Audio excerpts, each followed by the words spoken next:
तो हरियाणा में अब निकाय चुनाव की तैयारियां जोरों पर है। चुनाव को लेकर के हालांकि बीजेपी और कांग्रेस दोनों ही दम भर रहे हैं, जीत के दावे कर रहे हैं, लेकिन इस बीच उम्मीदवारों का ऐलान होना अभी भी बाकी है। कहा यह जा रहा है कि आज शाम या कल तक बीजेपी की तरफ से उम्मीदवारों की सूची सामने आ सकती है। ऐसे में सवाल यह है कि जीत किसकी होगी, निकाय चुनाव की क्या कुछ तैयारियां हैं, इस पर ज्यादा चर्चा करने के लिए हमारे साथ हमारे एसोसिएट एडिटर देवेंद्र कथुरे जी लाइव जुड़े हुए। देवेंद्र जी, हरियाणा निकाय चुनाव को लेकर के तैयारियां जोरों पर है, जीत के दावे दोनों ही पक्ष करते हुए नजर आ रहे हैं। हालांकि चुनावी मैदान में इनेलो और जेजेपी भी नजर आ रहे हैं, लेकिन इस बीच उम्मीदवारों के नामों को लेकर के चिंतन मंथन पिछले लंबे समय से किया जा रहा था। कब तक उम्मीदवारों के नाम सामने आ सकते हैं? देखिए प्रगति, बीजेपी ने लोकसभा और विधानसभा चुनाव की तरह एक बार फिर लीड ली है। चाहे वो मीटिंगों का सिलसिला हो, फैसले लेने की बात हो, उम्मीदवारों का पैनल फाइनल करना हो, और बीजेपी का जो फाइनल पैनल है, चाहे वो मेयर की पोस्ट है, चाहे चेयरमैन है, चाहे निगम के पार्षद हैं, नगर पालिका नगर परिषद के पार्षद हैं, बीजेपी कोर कमेटी ने कई मीटिंगें की जिसमें मुख्यमंत्री रहे, मनोहर लाल केंद्रीय मंत्री, प्रदेश प्रभारी, प्रदेश अध्यक्ष, तमाम कोर कमेटी के पूर्व सांसद सुधा यादव, ऐसे बड़े बड़े नेता रहे जो कोर कमेटी है। उन्होंने अपना पैनल बनाकर फाइनल हाईकमान की मंजूरी के लिए भेजा। किसी भी टाइम जी बीजेपी हाईकमान की मंजूरी मिलते ही, हो सकता है आज रात को या हो सकता है अभी 1 घंटे में या कल, क्योंकि 17 फरवरी नामांकन की आखिरी तारीख है। आपको बता दूं आज 13 तारीख खत्म हो गई जी। 14, 15, 16 और 17 ये 3-4 दिन है। 16 तारीख को भी नामांकन नहीं भरे जाएंगे जी। तो बहुत कम दिन रह गए, 3 दिन रह गए। मतलब अगर 16 की छुट्टी माने, नामांकन नहीं भर सकते, 3 ही दिन पड़े हैं।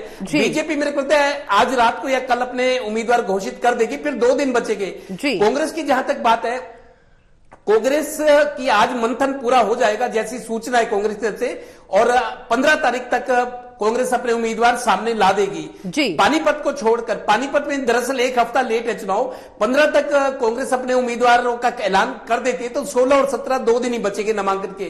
कई बार नामांकन में क्या होता है प्रगति, कोई कमी रह जाती है, तो अगर आखिरी दिन कोई नामांकन करे, कोई कमी रह जाए, एफिडेविट दोबारा बनाना, कोई डॉक्यूमेंट कम हो, तो चांस हाथ से निकल सकता है। लेकिन 2 दिन का ही टाइम बचेगा। अगर कांग्रेस 15 को भी, आज 13 तारीख खत्म हो गई, 15 तक भी अपना ऐलान करती है और बीजेपी तो आजकल में कर देगी, तो उसमें 2 दिन बचेंगे।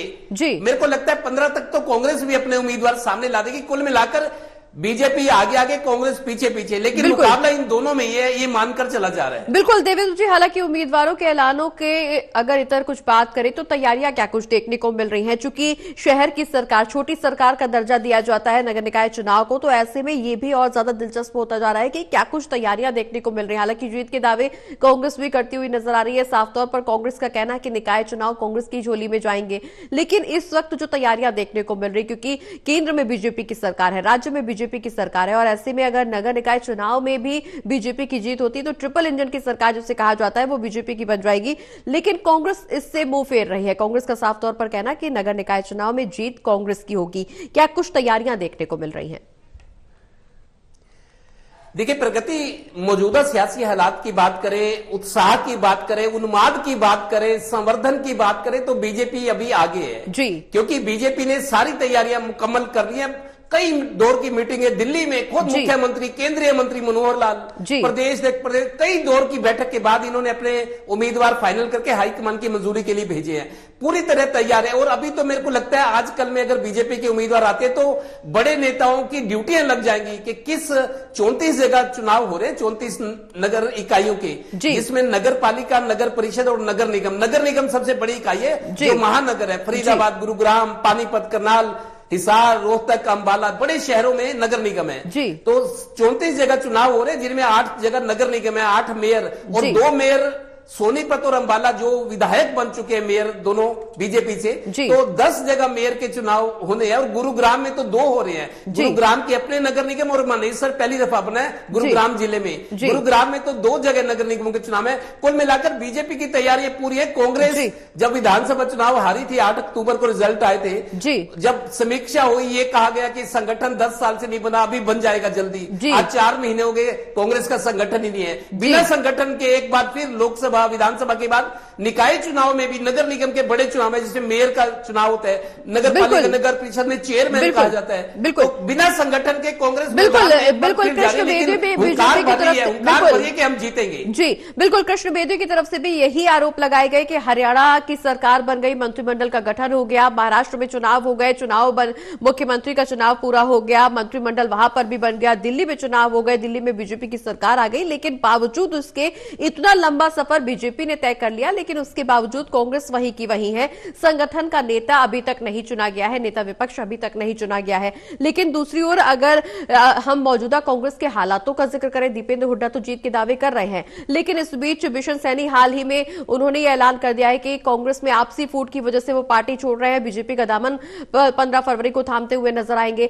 आपसी फूट का जिक्र किया जा रहा है, लेकिन बावजूद इसके फिलहाल कांग्रेस के हौसले कहीं से भी पस्त पड़ते हुए नजर नहीं आ रहे, जीत के दावे लगातार कर रही है। इन दावों में कितना आधार नजर आ रहा है? देखिए, प्रगति कांग्रेस के पास खोने को कुछ नहीं। उन्होंने लोकसभा में हालांकि 5 सीटें जीती है, लेकिन वो जो खुश फहमी थी वो विधानसभा चुनाव में उनकी पूरी हो गई। जी, मतलब जीती हुई बाजी लोग मान रहे हैं, कांग्रेस खुद मान रही, जीती हुई बाजी हार गए, लेकिन वो हारने की वजह यह है कि बीजेपी ने अंदर खाते कुछ ऐसे प्रयोग किए, कुछ ऐसे नए कदम उठाए जिनके बारे में कांग्रेस सोच नहीं सकती थी, और कांग्रेस अपनी उलझनों में उलझी रही और इस खुश फहमी में थी कि कांग्रेस सरकार बना रही है, वो अपने हाथ से निकल गया। अब दरअसल मनोबल टूटा हुआ है, और दूसरा उनके चेहरों पे उत्साह नहीं, थके थके चेहरे कांग्रेस के मेरे को लग रहे हैं, मतलब उनको चुनाव लड़ने हैं बस। लेकिन कांग्रेस के बड़े नेता हालांकि कांग्रेस के दावे कितना हकीकत में बदलेंगे या धराशायी होंगे, ये तो जब चुनावी नतीजे निकल करके सामने आएंगे तब स्थिति स्पष्ट होगी। लेकिन एक अहम चर्चा इस बात की भी चल रही है कि बीजेपी महिला उम्मीदवारों को भी मौका दे सकती है नगरीय निकाय चुनाव में।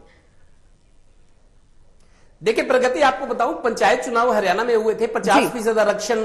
उस टाइम तो दुष्यंत चौटाला भी डिप्टी सीएम थे, मनोहर लाल की सरकार थी। पंचायतों में 50% आरक्षण महिलाओं के लिए किया था। इन निकाय चुनाव में भी 50% आरक्षण देने की कोशिश की जा रही है। मतलब बहुत सारी टिकटें महिलाओं के लिए रिजर्व किए गए, बहुत जनरल में भी, बीसीए में, बीसीबी में, तो महिलाओं को 50% आरक्षण पंचायतों की तर्ज पर देने की बीजेपी कोशिश करे, और उसका बड़ा फायदा बीजेपी को विधानसभा चुनाव में, महाराष्ट्र में, दिल्ली में, सब जगह महिलाओं की बहुत सारी योजनाएं बीजेपी लाई है, और उसका सीधा सीधा सियासी फायदा बीजेपी। बिल्कुल देवेंद्र जी, हालांकि प्रधानमंत्री नरेंद्र मोदी भी अपने संबोधन में कई बार इस बात का जिक्र कर चुके हैं कि नारी शक्ति का आशीर्वाद बीजेपी के साथ में है, प्रधानमंत्री मोदी के साथ में। शायद यही वजह है कि देश भर में बीजेपी को सराहा जा रहा है, और निश्चित तौर पर जिस चुनावी मैदान में बीजेपी खड़ी होती है वहां पर चुनाव जीत के ही आगे बढ़ती है। हालांकि नगरीय निकाय चुनाव के क्या कुछ नतीजे सामने आएंगे, ये देखना बेहद दिलचस्प होता जा रहा है। बहुत बहुत शुक्रिया देवेंद्र जी, ये तमाम जानकारी हमारे दर्शकों तक पहुंचाने के लिए।